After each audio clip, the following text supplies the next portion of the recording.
What is trauma and how do you define it?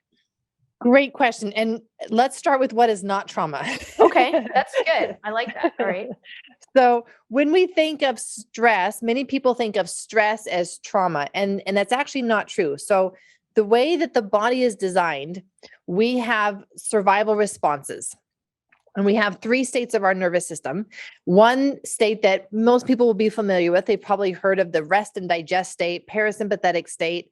And this is where we are at our healthiest, both physically, but also mentally and emotionally. And then we have the stress response.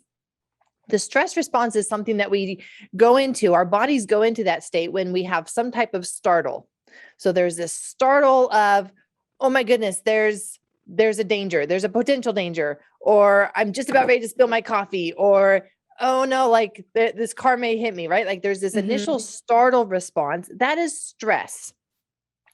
And then what happens is that if that danger, whether it's perceived or real, doesn't really matter to the body, but if that stress causes anything that overwhelms our system and it says, whoa, I don't think that we can do this, it actually goes into a low energy, so an energy conservation state. And that is trauma. That is the survival response. And that is what has these really lasting effects on the nervous system that then lead to these future kind of consequences on our biology. Okay. But it's important to understand that we can go through stress and it not be trauma. And every person is very individual in terms of what their body decides is overwhelming. And so what's overwhelming for me may not be what's overwhelming for Ken, what's not overwhelming for Jess. There's so many factors that go into that body's subconscious decision. And by subconscious, I mean, it really is the nervous system deciding that.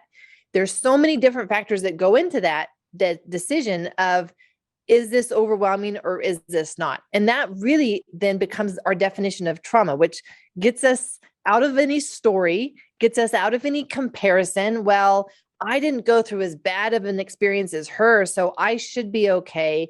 I shouldn't be affected as much. I should be able to pull my bootstraps up and get going. We really get to come out of any story and we just get to look at your biology, at your nervous system. Do we see these patterns of overwhelm in your biology? And that's how we find if a person has these stored trauma.